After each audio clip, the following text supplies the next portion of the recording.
los que nos precedieron y los que en él creerán, le cantarán a aquel que ya venció. Ahí está. Ahora sí, muy bien. Bueno, después del tecito estoy un poquito más enchufado. ¿Ah? Qué bueno para poder estar. Me estaba durmiendo en la primera reunión. ¿Ah? Bueno, ahora están bien, ustedes están bien conmigo, ¿verdad? ¿Ah? Bueno, perfecto. La verdad les digo, me hubiese gustado tener con ustedes un tiempo de preguntas y respuestas, pero bueno, como el tema es un poquito más largo, capaz que lo vamos a dejar para más adelante. Así que vamos a continuar con el estudio de Judas. Este Judas que anoche veíamos no es el Judas Iscariote, que estaba dentro del grupo de los discípulos. Y miren qué interesante que es, porque Judas Iscariote es de la aldea de Queriot, ¿sí? Viene de hombre, Isi, ¿verdad? O Isha, que allá en el Génesis varón y hembra los creó. Y él era de la aldea de Judea, cerca de Jerusalén, ¿verdad? Allí entonces era distinto a los discípulos. La mayoría de los discípulos eran de la región de Galilea. Ya entonces comenzó siendo diferente del lugar donde venían. Justamente va a simbolizar a todos estos hombres que de la misma manera que Judas estaba entre los discípulos, pero sin ser uno de los discípulos de Jesús. Estos apóstoles también están dentro de la iglesia sin ser de la iglesia, y obviamente que en sus características se van descubriendo.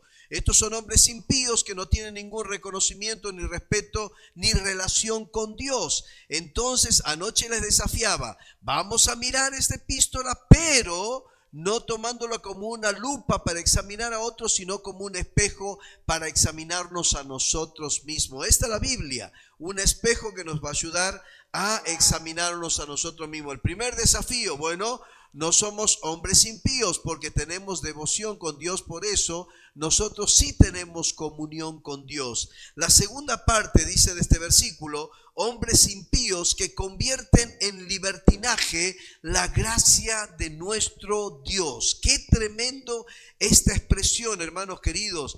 Miren, me encanta la cantidad de jóvenes que hay acá también. Y la cuestión es así, cuando él dice que estos hombres convierten en libertinaje la gracia de Dios, es porque en realidad no están entendiendo lo que es vivir bajo la gracia de Dios. ¿Qué es la gracia de Dios? Bueno, es el favor inmerecido por parte de Dios, en este caso nuestra salvación. Entonces hay personas que piensan así, bueno, una vez que sos salvo, ya está, ya sos salvo, eternamente salvo. Primer punto, esto es una verdad que nosotros decimos. Yo me acuerdo cuando empezamos acá hay algunos que fueron alumnos de CPI. ¿Cuántos fueron alumnos de CPI aquí? 1, 2. Bueno, me acuerdo, después de terminar mi trabajo en Argentina, el Señor nos desafió, ¿verdad? Y esta misión nos invitó a ir a Dominicana para empezar también los cursos ahí con CPI. Bueno, y yo tenía en un momento 5 grupos en la isla y un grupo muy particular. Eran más o menos unos 57 alumnos. Pero él fue el grupo del milagro. ¿Por qué? Porque teníamos hermanos libres o templos bíblicos, como le llaman allí. Las otras eran las iglesias bíblicas cristianas. Teníamos bautistas, ¿verdad? Que ellos bautistas. Teníamos pentecostales, ¿sí? Pentecostales de las asambleas de Dios, ¿sí? Y teníamos también presbiterianos. Estudiando todo en el mismo lugar. Y la verdad les digo, fue un desafío muy grande, pero se armó un grupo tan lindo y me acuerdo que a veces hacían las bromas. Ahí vienen los hermanos, los pentecostales, decían los hermanos libres cuando entraban, ¿verdad? Dice, ahí vienen los salvos, siempre salvos, le decía, ¿verdad? Y se empezaba a ir a hacerse bromas. Y entonces yo les dije, una de las cosas, aquí no va a haber discusión, y si va a haber una discusión va a ser a través de las Escrituras. Por eso el primer libro que empezamos estudiando es Método de Estudio Bíblico.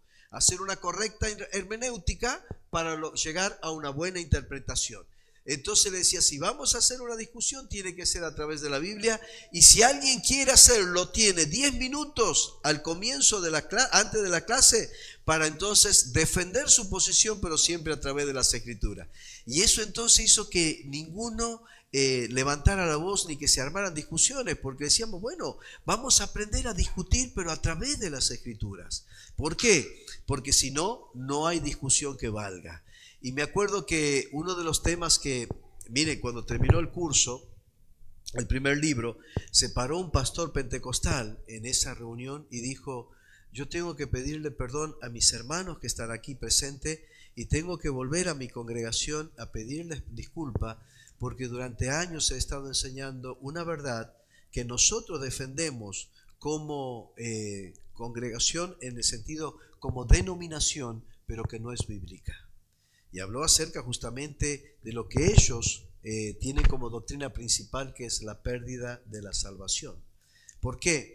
Porque el problema está en no entender la gracia de Dios. Nosotros somos salvos, Efesios capítulo 2, versículo 8. ¿Se acuerdan lo que dice? Por gracia sois, ahí está el punto. Por gracia sois salvos. ¿Y cuál es el medio? Por medio de la fe.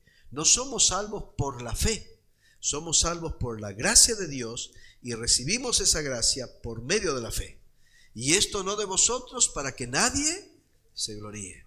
Este es el concepto de 2 Timoteo capítulo 1, versículo 9, quien nos llamó con llamamiento santo, no conforme a nuestras obras, sino a su gracia.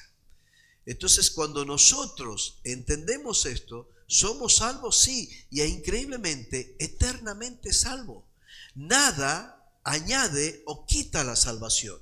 En San Juan capítulo 5, verso 24, Jesús dice así: el que oye mi palabra y cree el que me envió, tiene y no vendrá a condenación, porque ha pasado de muerte y punto.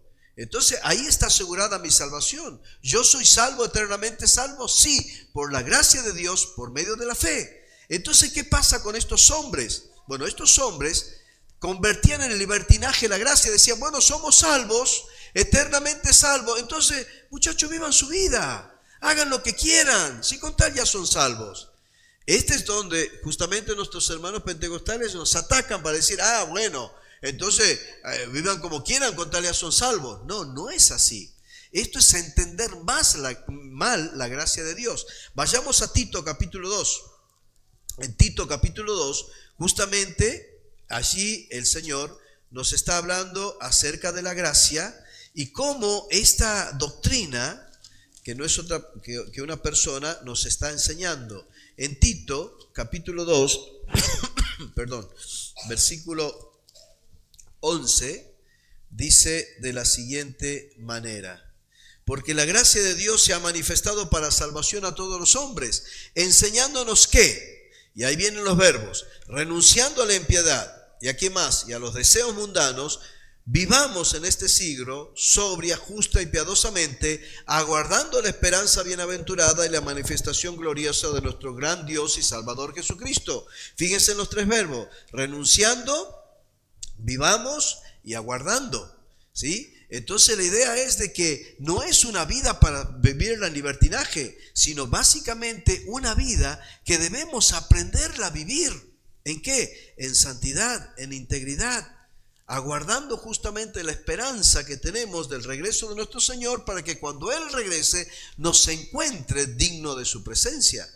Ahora, ¿qué pasa entonces con estos apóstatas? Bueno, ellos van diciendo: vivan la vida, disfruten la vida, ¿sí? Entonces, aquí el apóstol va enfrentándolos y haciéndoles saber a aquellos que no son apóstatas que la vida cristiana es una vida de consagración, que no es para hacer lo que nosotros querramos. Hermano, escuchen bien: cuando un creyente en Cristo Jesús vive su vida es porque no entendió su identidad. Porque dice el apóstol: y por todos murió, para los que viven, ya no vivan para sí, sino para aquel que murió y resucitó por ellos. En otras palabras, nuestra identidad en Cristo nos debe llevar a vivir para Él. Gálatas capítulo 2, versículo 20, ¿se acuerdan? Con Cristo estoy juntamente crucificado, y ya no vivo yo, mas vive Cristo en mí. ¿Sí? Cristo en mí. Entonces la idea es en nuestra nueva identidad. Eso es lo que quisiera que entiendan. Nosotros ya somos, estamos en Cristo. Y por lo tanto, vivir esta vida cristiana es vivirla según la verdad revelada en su palabra. Cuando nosotros nos dedicamos a vivir y querer vivir nuestra vida cristiana a nuestra manera, vamos a sufrir las consecuencias. Entonces, ¿qué pasa cuando un creyente peca? En primer lugar, pierde su comunión con Dios. pierde su comunión con Dios. Y básicamente, escuche, un cristiano sin comunión con Dios se nota, se lo ve. ¿Por qué? Porque empieza a carecer y adolecer de la manifestación del fruto del Espíritu Santo. Gálatas capítulo 5, versículo 22. Mas el fruto, no son los frutos, sino el fruto del Espíritu, y tiene nueva característica. Es amor, ¿qué más? Gozo, paz, paciencia, benignidad, bondad, fe, mansedumbre y templanza. Cuando el creyente está viviendo según su propio pensamiento, sus deseos, sus caprichos, ¿sí? Y no según la vida cristiana en Cristo, adolece de las características del fruto del Espíritu Santo. Y vas a ver una persona apagada, vas a ver una persona siempre quejumbrosa, siempre, ¿verdad?, como triste, siempre quejándose, porque no está presente. O sea, el Espíritu Santo está, Él vino para quedarse, no se va a ir, pero no está mostrándose y manifestándose. ¿Por qué? Porque está viviendo de una manera distinta y diferente a lo que debe vivir en Cristo. Que esto, vivir en Cristo, no es algo anormal, es normal y natural, es lo que se espera de aquel que está en Cristo. Entonces, una persona que vive en libertinaje y no según la gracia de Dios, entendiéndola como es, en primer lugar, corta su comunión con Dios. Ahora, ¿cómo se recupera esa comunión con Dios? Muy bien, el sabio Salomón dice que el que encubre su pecado no prosperará, mas el que confiesa y se aparta alcanzará misericordia. Entonces miren qué interesante, qué fácil que es en la vida cristiana, y es así, recuperar mi comunión con Dios. Simplemente tiene que haber una confesión sincera para con Dios, para que de nuevo entonces en esa comunión con Dios el Espíritu Santo vuelva a obrar en mi vida y manifestar su presencia a través de las características de este fruto. En primer lugar, entonces, el creyente que vive o que quiere vivir haciendo de la gracia de Dios un libertinaje, deja de estar en comunión con Dios y por lo tanto de manifestar la presencia del Espíritu Santo en su vida. En segundo lugar, el creyente que vive en este libertinaje, ¿sí?, sin estar sujeto a la verdad y a la voluntad de Dios, va a sufrir las consecuencias de su pecado. La consecuencia de este libertinaje lejos de Dios. En Gálatas capítulo 6, versículo 7, dice así el apóstol: no os engañéis, Dios no puede ser, todo lo que el hombre sembrare, eso también segará.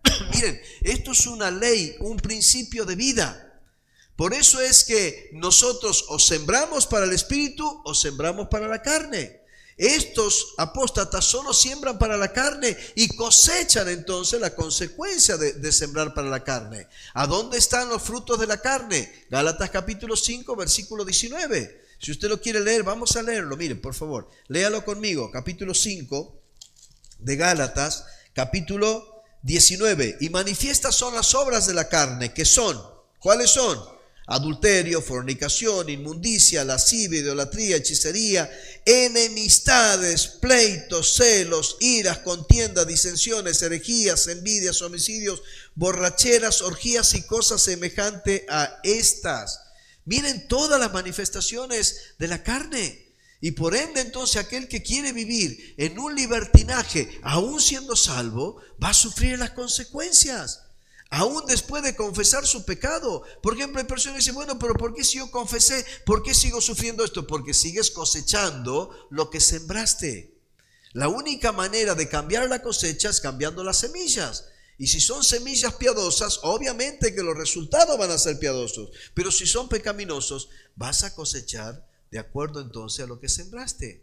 Por eso vivir una vida cristiana lejos de Cristo nos entonces pone a una vida sin comunión, sin la manifestación de la presencia del Espíritu Santo. Segundo, a una vida de cosechar lo que estamos sembrando.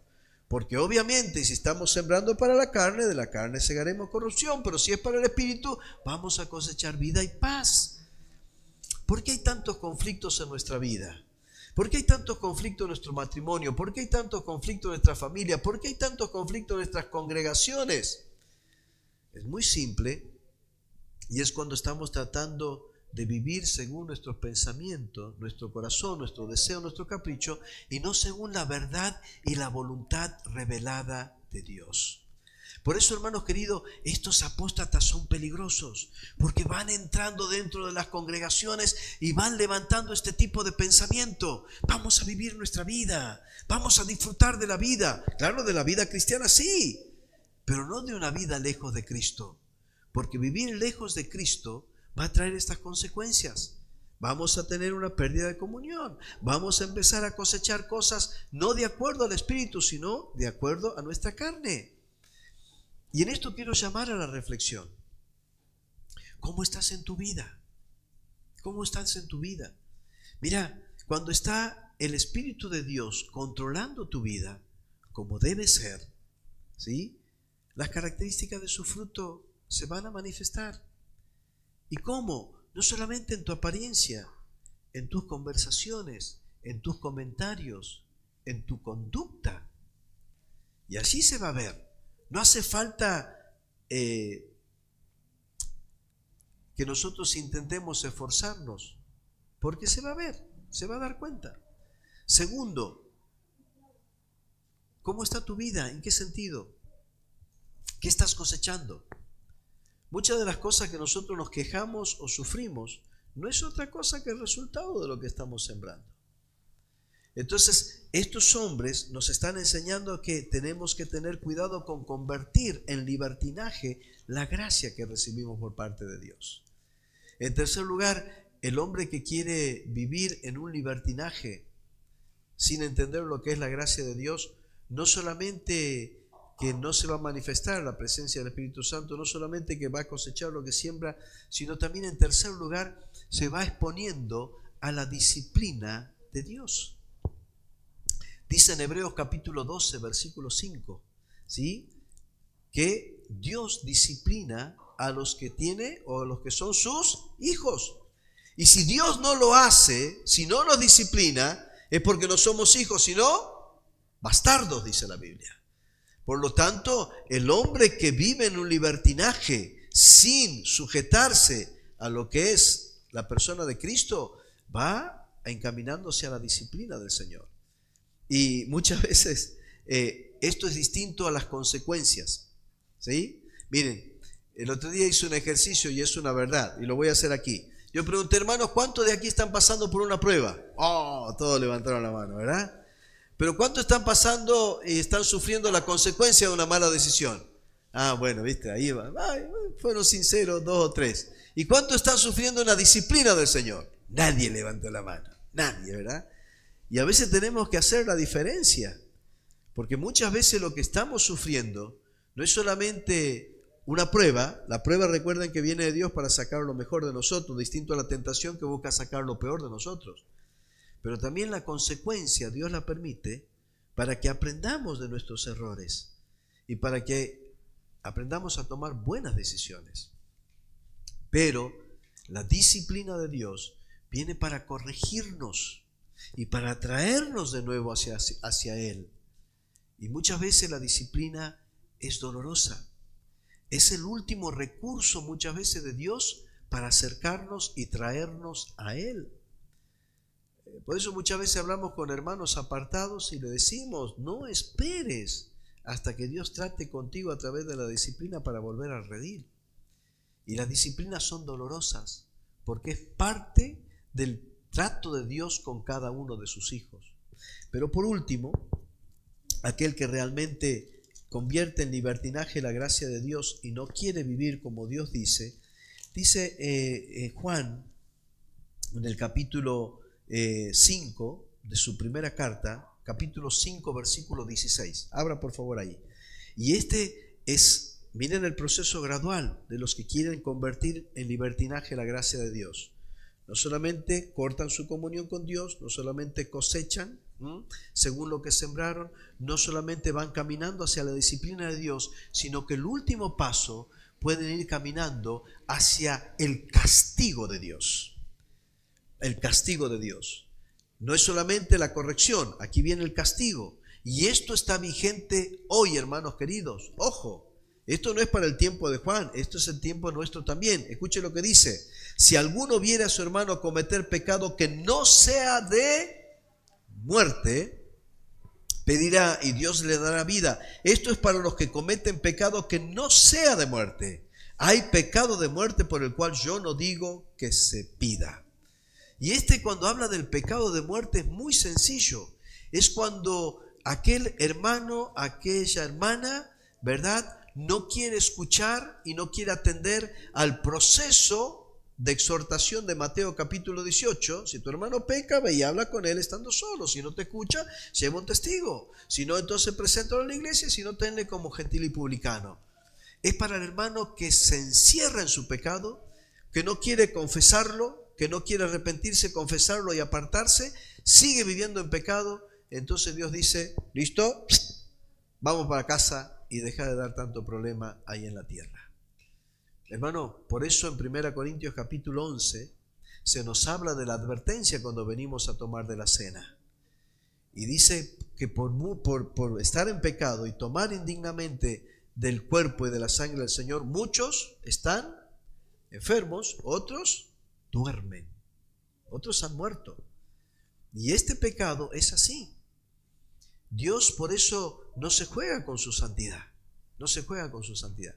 Por eso la advertencia de Judas es muy fuerte. Dicen, estos hombres, en primer lugar, son impíos, como vimos en esta mañana. Salud. En segundo lugar, conviertan en libertinaje la gracia de Dios. O sea, son hombres sin comunión y sin consagración, porque no entienden entonces el concepto que nosotros sí entendemos. ¿Por qué nosotros no vivimos como ellos? Haciendo así salvo, eternamente salvo y viviendo nuestra vida. No, porque estamos conscientes, en primer lugar, de la importancia de la comunión. En segundo lugar, de la importancia del peligro de sembrar y cosechar justamente lo que sembramos. En tercer lugar, que nos estamos acercando al castigo, a la corrección de Dios y que podemos terminar en el castigo de Dios. Por eso, le repito, tomemos estos pasajes no como una lupa para examinar a otros, sino como un espejo para examinarnos a nosotros mismos. Si yo les pregunto en esta mañana a algunos, ¿cómo están? Me van a decir, bien. Pero el que conoce realmente la condición de nuestra vida es Dios. Y Dios nos da siempre la oportunidad de poder entonces, después de escucharle, hacer esos cambios necesarios para realmente estar bien. Escúcheme, hermano querido, por favor. Cuando Jesús habla en San Juan capítulo 10, versículo 10, dice de la siguiente manera. El ladrón, ¿se acuerdan? No viene sino para hurtar, matar. Yo he venido para que tengan ¿qué? Y para que la tengan en abundancia, la mejor vida para ser vivida, la vida cristiana. En otras palabras, no puede haber dentro del cristianismo hermano frustrado, fracasado, con sentimiento de inferioridad, con todas esas luchas. ¿Por qué? Porque en realidad tenemos todo para estar bien, todo para vivir bien.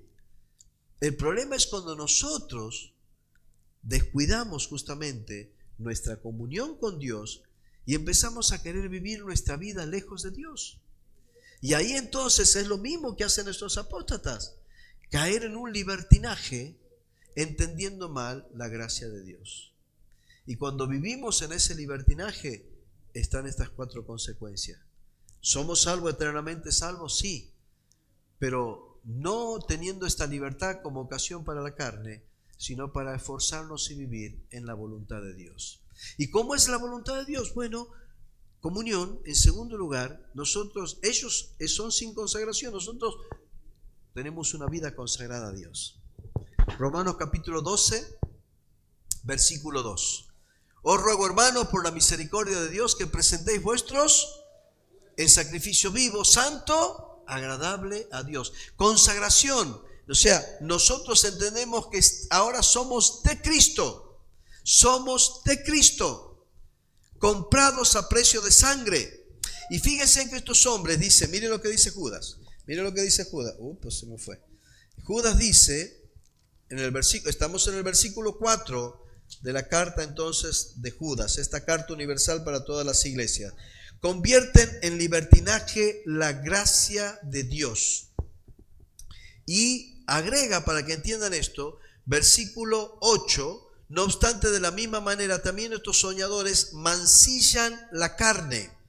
¿Sí? Esta es la manera en que ellos convertían también en libertinaje la gracia de Dios. Buscaban todas aquellas cosas que eran contrarias o dañinas para sus propios cuerpos, para sus propias vidas. ¿Y quién hace eso? Aquel que no entiende que ya no soy dueño de mi vida, porque ahora soy propiedad de Cristo. Entonces, fíjense, este es el concepto de 1 Corintios capítulo 6, versículos 19 y 20. ¿Se acuerdan? ¿No sabéis que vuestro cuerpo es templo del Espíritu Santo? Y luego dice en el verso 20, porque habéis sido comprado por precio. Glorificad pues a Dios en vuestro cuerpo y en vuestro espíritu, los cuales son de Dios. Miren, cuando Cristo muere en la cruz del Calvario, Él nos compra a precio de sangre. Ese es el concepto de Pedro en su primera carta, capítulo 1, versos 18 y 19. Sabiendo que fuiste rescatado de vuestra vana manera de vivir, ¿sí? No con oro, plata o con cosas corruptibles, sino con la sangre preciosa de Cristo. Él nos compró, por lo tanto somos propiedad suya. Y esto debe ser una actitud voluntaria de nosotros poder entregarnos y consagrarnos todos los días, hermanos queridos, al Señor. Es la mejor decisión que podemos tomar para de esa manera vivir según su verdad y su voluntad revelada en la palabra de Dios. Debemos disponernos, debemos decidirnos y debemos disciplinarnos cada día para buscar y desear vivir una vida consagrada a Dios, entendiendo que somos propiedad de Dios y que estamos entonces en este mundo para los propósitos eternos de Dios. ¿Se acuerdan? Léalo ahí en Efesios capítulo 2, versículo 10. Porque somos hechura suya, creados en Cristo Jesús, para buenas obras, las cuales Dios preparó de antemano para que andemos en ellas. Bueno, nosotros no somos un accidente en este mundo. Nacimos por la voluntad de Dios y para los propósitos de Dios. Estos hombres, por vivir en el libertinaje, no solamente que van a sufrir la consecuencia. Fíjense lo que dice en el versículo 4. Esto es lo que desde antes había sido destinado para la condenación de estos hombres. Estos hombres ya vienen, o estos apóstatas, ya tienen su condenación firmada. Pero nosotros no. Nosotros tenemos un propósito de vida. Hermano querido, los 2 días más grandes en la vida de un cristiano son, primero, cuando conocemos a Cristo. Y segundo, cuando descubrimos el propósito de Dios para nuestra vida en este mundo. Y el propósito de Dios es que cada uno de nosotros podamos ser instrumentos en sus manos y para su gloria. Y Dios lo que va buscando son hombres y mujeres que entiendan esto y que aprendan que la vida de consagración, la vida de santidad, es la mejor vida que podemos vivir. ¿Por qué? Porque allí vamos a encontrar el propósito de Dios para nuestra vida. Hay mucha gente que nació, que vivió en este mundo, pero nunca supo para qué vivió. Y qué triste que es. ¿Sabe por qué? Porque eso es una vida sin comunión y sin consagración. Pero cuando nosotros buscamos a Dios y decidimos vivir para Dios, entonces Él nos va a mostrar en qué quiere que estemos, en qué quiere que andemos y cómo. Y te digo, allí vas a encontrar la plenitud de tu vida. Y en esto, ¿sabe qué? No hay diferencia en lo que es la capacidad, conocimiento o habilidad, sino simplemente de un corazón contrito y humillado que busca vivir para Dios. Pablo va haciendo una analogía de esto. Déjeme terminar esta parte, 2 Timoteo capítulo 2. 2 Timoteo capítulo 2, versículo 19. Fíjense lo que va hablando allá. Fíjense por favor. 2 Timoteo 2, 19. Pero el fundamento de Dios está firme teniendo este sello. Conoce el Señor. Fíjense 2 Timoteo 2, 19. Mientras lo buscan, Leo, alcánzame la agüita por favor. Tíramela de ahí. Ana. Perdón que tengo la lengua seca como lengua del oro. ¿Ah? Vamos a tomar acá. Pero dice, teniendo este sello, conoce el Señor a los que son suyos y apártese de iniquidad todo aquel que invoca el nombre de Cristo. Pero en una casa grande no solamente hay utensilios de oro y de plata, sino también de madera y de barro, y unos son para usos honrosos y otros para usos viles. Verso 21. Así que si alguno se limpia de estas cosas, será instrumento para honra, santificado, útil al Señor y dispuesto para toda buena obra. Lo que el Señor va buscando son hombres y mujeres, no con capacidades, habilidades, talentos, ni incluso dones extraordinarios y espectaculares, porque no fuimos llamados para ser estrellas en la iglesia, sino luminares en el mundo. Lo que va buscando son hombres y mujeres que disfruten de la comunión con Él, pero también de caminar en consagración para con Él. Y hermanos queridos, el Señor se deleita en utilizar a estos hombres y mujeres que se consagran a Él para vivir cada día subidos al altar de su consagración y siendo instrumentos en sus manos. Y la necesidad de hombres consagrados y santos para Dios es para hacer cosas santas para Él. Y en esto, ¿sabes qué? Eso marca la diferencia. Cuando vivía en El Salvador, de repente el director nos invitó a comer en la casa y fuimos allí y había varias gente. Y él me contaba esta historia que para mí es una ilustración.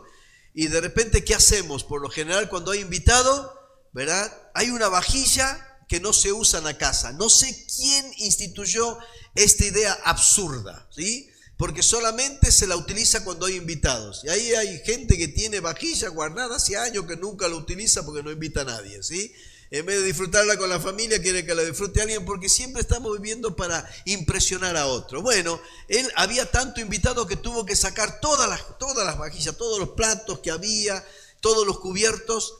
Y entonces dice que cuando terminó la cena, claro, todos nos fuimos, nos ofrecimos, viste que hacemos el intento, déjame yo, no, dijo él, no te hagas problema, que nosotros lo hacemos.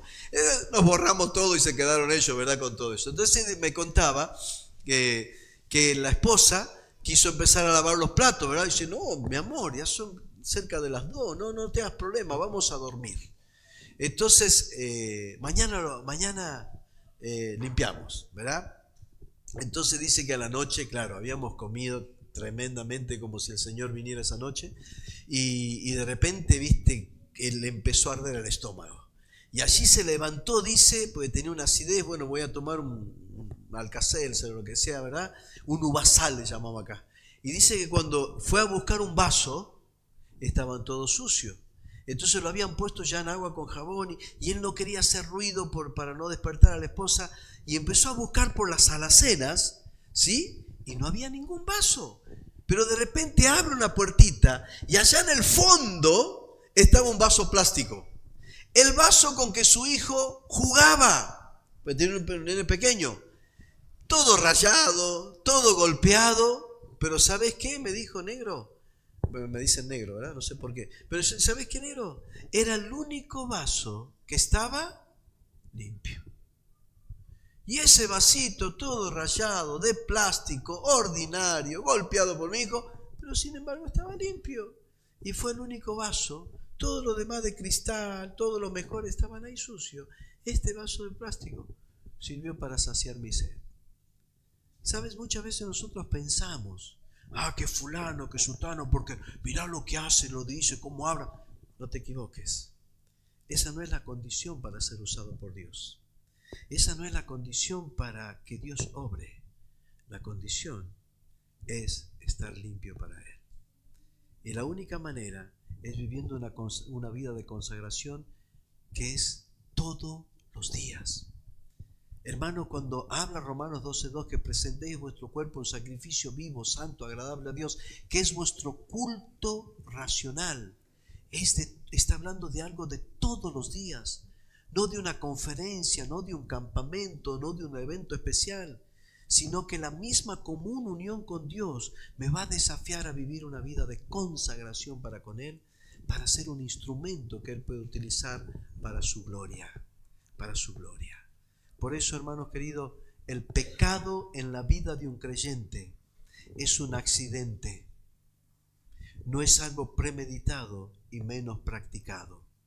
en las evidencias de un hijo de Dios es que justamente el que es nacido de Dios aborrece el pecado, no practica el pecado, porque entiende que es el pecado que no lo deja ser un instrumento santo en la mano de Dios. Hermano, por eso cuando te enfrentas con el proverbio, el que encubre su pecado, Proverbio 28:13, no prosperará, mas el que lo confiesa y se aparta alcanzará misericordia. Y no es solamente confesar, sino también es apartarte. Y te voy a decir la verdad, todos nosotros tenemos esa área débil, ese pecado que, escucha bien, no es que nos cuesta. Te voy a decir la verdad, nos gusta. Y en el fondo lo apreciamos, lo acariciamos y lo disfrutamos. Aun cuando sabemos que no solamente está dañando nuestra vida, sino que puede dañar mi matrimonio, mi familia, e incluso ser o atentar contra mi iglesia. Por eso es que yo tengo que entender que estos apóstatas sí viven una vida de libertinaje. Yo no soy un apóstata. Por eso no soy un impío, soy un pío, un devoto a Dios. No convierto en libertinaje la gracia de Dios, porque yo vivo una vida de consagración. Porque entiendo que si el Señor me sacó de la suciedad es para hacerme alguien santo que Él puede utilizar. Y yo no solamente voy confesando mi pecado, sino que me voy apartando. Por eso, ¿saben qué? Muchas veces cuando confesamos y hay gente que llora por el pecado, está bien, pero cuidado que no sean lágrimas de cocodrilo, porque en el fondo seguimos amando y acariciando y tolerando algo que Dios está demandando de nuestra vida. ¿Y sabes por qué muchas veces Dios no nos usa más y mejor? Porque justamente hay algo que nosotros estamos permitiendo y practicando, que es el escollo para ser un instrumento santo en la mano de Dios. Por eso le repito, la Biblia es un espejo que nos refleja. Y Dios quiere usarnos, claro, a todos y a cada uno. Pero hay cosas muchas veces que nosotros permitimos y lo sabemos y estamos practicando, que hace rato Dios nos mostró, nos ministró y nos motiva para que lo dejemos.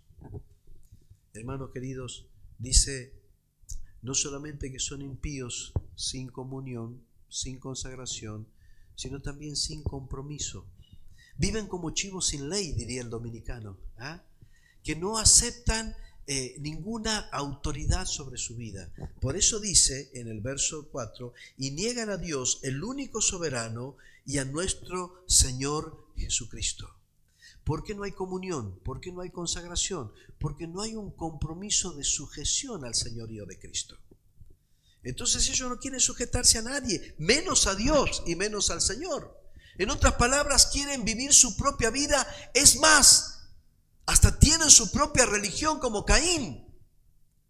Si van a los versículos más adelante, en el versículo 6, en el versículo 7 y en el versículo 8, habla justamente, 6 al 5, 6 y 7. ¿Sí? Están los ejemplos. ¿Sí? Y luego entonces dice, están los tres primeros ejemplos, y luego está en el versículo 11, hay de ellos porque han seguido el camino de Caín. ¿Y saben cuál fue el ejemplo de Caín y el camino de Caín? ¿Se acuerdan en los primeros capítulos de Génesis? Bueno, dice que de repente los dos hermanos fueron a presentar su ofrenda delante de Dios. ¿Y qué ofreció Abel? Lo mejor del ganado, lo más gordo. Lo examinó, ¿sí? Y luego entonces lo entregó en sacrificio. Pero Caín, ¿qué hizo? Caín fue y levantó una ofrenda. Está, con esto es suficiente lo de la tierra. Y Dios tiene que estar contento con lo que le ofrezco. O sea, no según lo que Dios quería, sino lo que él pensaba. En otras palabras, él tenía su propia forma de creer, su propia religión, su propia forma de hacer las cosas. Entonces sufrió la consecuencia. Y por eso se llenó de ira, de enojo, y aparece el primer fratricidio, que es la violencia entre hermanos en las Escrituras. Bueno, aquí viene un peligro grande, Cuando yo puedo caer en esto, sí, puedo caer en esto. Cuando quiero vivir mi vida cristiana, según mis pensamientos, según mis deseos, según mis emociones, pero no estar sujeto al señorío de Cristo. Son aquellos que simplemente saben que son salvos, eternamente salvos, y que miran a Jesús y lo reconocen como su Salvador, pero no como su Señor, no como su Señor. Rechazan la autoridad de Cristo. Y así como les fue a los apóstatas, también nos puede ir a nosotros, cuando vivimos lejos del señorío de Cristo. Y tienes que entender que ningún hombre va a disfrutar de una verdadera libertad hasta que no encuentre a su Señor, a su Señor. Y si hay algo que debemos entender, que la vida de comunión y de consagración es imposible sin una vida de compromiso con nuestro Señor Jesucristo. Él es dueño de nuestras vidas, pero ¿sabe qué? Nunca nos exige, nunca nos presiona. Al contrario, nos da la libertad para que vivir bajo su señorío sea algo voluntario, sea algo voluntario. ¿Y qué es vivir bajo el señorío de Cristo? Es desear y anhelar cada día vivir según su verdad y su voluntad revelada en su palabra. Hermanos queridos, por eso venimos a la iglesia, por eso venimos a las reuniones, por eso vamos al discipulado, por eso venimos a cada conferencia, vamos a cada campamento y cada actividad, para ir conociendo entonces la verdad y la voluntad de Dios a través de su palabra. ¿Y cuál es el punto entonces después de escucharla? Entender que realmente la mejor opción que tenemos es vivir bajo su señorío. Y la peor opción que tenemos es cuando deseamos vivir un cristianismo sin el señorío de Cristo sobre nuestras vidas. Yo puedo preguntarte, ¿es Cristo tu Salvador? Y tal vez todos me dicen, sí, amén. Pero cambiaría si yo te pregunto, ¿es Cristo tu Señor? Y aquí va a ser una competencia hasta el día que Él venga. ¿Es vivir tu vida o es vivir la vida de Cristo en este mundo? Y para eso debemos sujetarnos voluntariamente ante nuestro Señor Jesucristo y declararlo el Señor de nuestra vida y vivir realmente sujeto a su voluntad cada día de nuestra vida. Hermanos queridos, hasta acá llegamos. Nos vemos esta noche por el mismo canal y en el mismo lugar. Pero quiero desafiarnos terminando en esta mañana mirando sencillamente las características de estos hombres que estamos viendo en Judas en el versículo 3. Estos hombres impíos, sin piedad, despreciando la persona y la presencia de Dios. Hombres sin comunión, hombres sin consagración, hombres sin ningún compromiso ante la autoridad y el señorío de Cristo. Sencillamente viviendo su vida, pero ¿sabes dónde? No fuera de la iglesia, sino dentro de la iglesia. Tened cuidado porque son aquellos que están dentro de la iglesia y que sencillamente se oponen a todo lo que es santo, a todo lo que es sagrado, a todo lo que viene directamente de parte del Señor. Y ellos anteponen sus pensamientos, sus deseos, sus anhelos, su forma de ver, de creer o de pensar sobre lo que es la verdad de Dios y la voluntad de Dios revelada a través de las Escrituras. Tened cuidado, pero al mismo tiempo, qué lindo sería examinarnos en esta mañana. Vamos a inclinar las cabezas para terminar orando. Y ahí en el silencio de tu corazón, deja que el Espíritu Santo de Dios, si Él está en tu vida, eres de Dios. El que no tiene el Espíritu de Cristo no es de Él. Por lo tanto, si está el Espíritu de Dios en tu vida, Él en este momento te va a empezar a ministrar y mostrar cómo realmente estás en tu vida. ¿Cómo estás en tu vida de comunión con Dios? ¿Le estás buscando a Dios cada día? ¿Y estás disfrutando de acercarte a su presencia? Y no solamente hablo como persona, como individuo, ¿te estás acercando también con tu cónyuge? ¿Y estás motivando también a tus hijos a acercarse a Dios y a buscarle a Dios en ese tiempo de comunión? ¿Estás fomentando ese encuentro no solamente en una forma personal, sino también familiar? ¿Tienes por lo menos un día a la semana de un altar familiar en donde juntos se acercan a Dios para buscarle? Si no lo estás haciendo, hermano querido, es porque no estás entendiendo tu identidad en Cristo. Porque si eres un hijo de Dios y tienes la potestad de ser llamado así, tenés el privilegio más grande de poder acercarte, como dice el escritor a los Hebreos, ante el trono de su gracia, su misma presencia, por ese camino nuevo, vivo y perfecto que Cristo nos abrió en la cruz del Calvario. Cada día Dios te espera. No dejes que nada ni nadie te quite ese momento de comunión.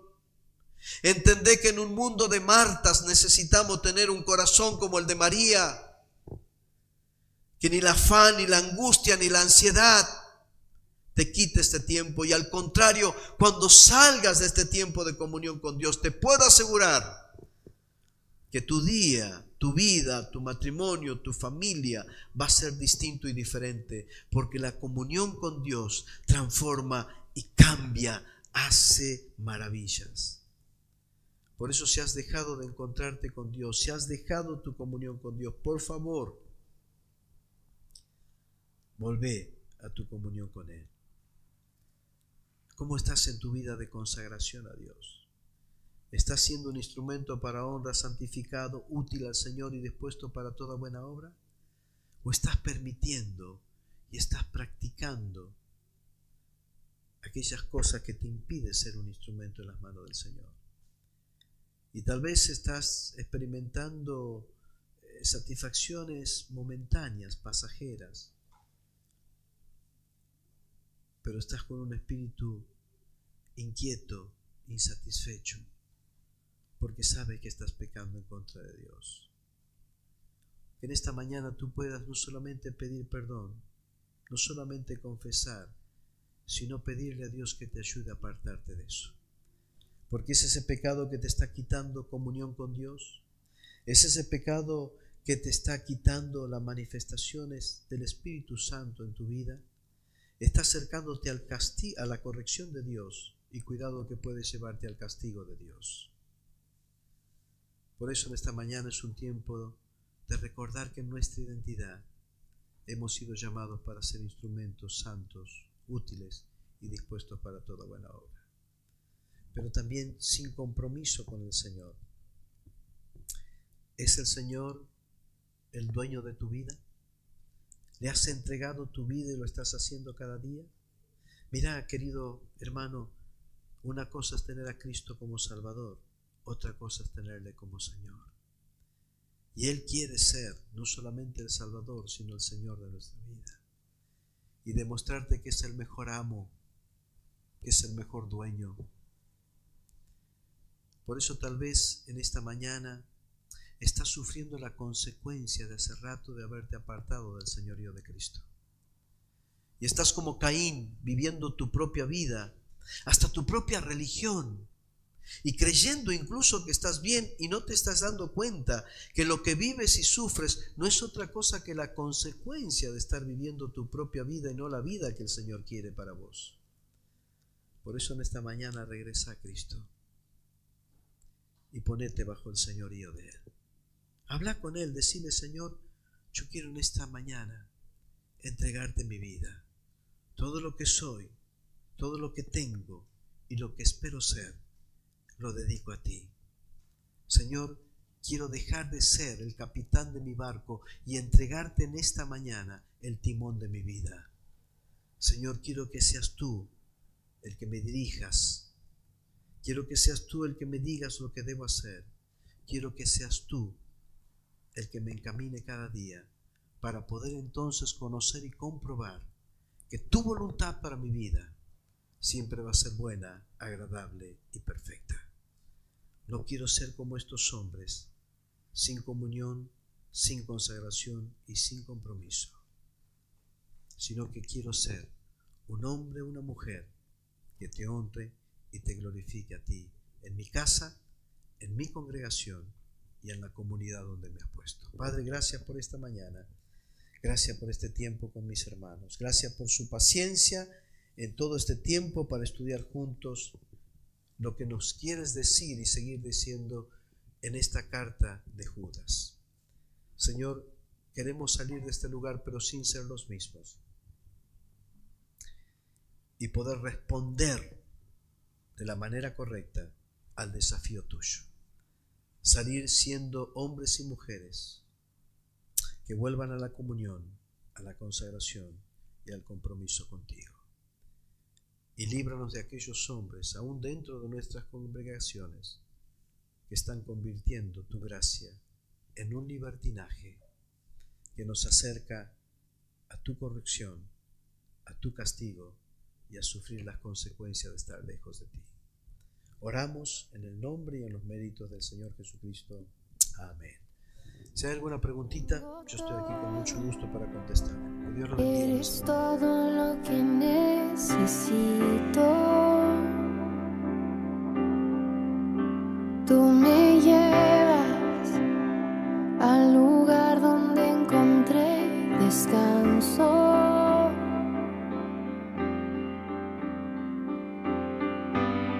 Renuevas mis fuerzas, tú guías mis pasos.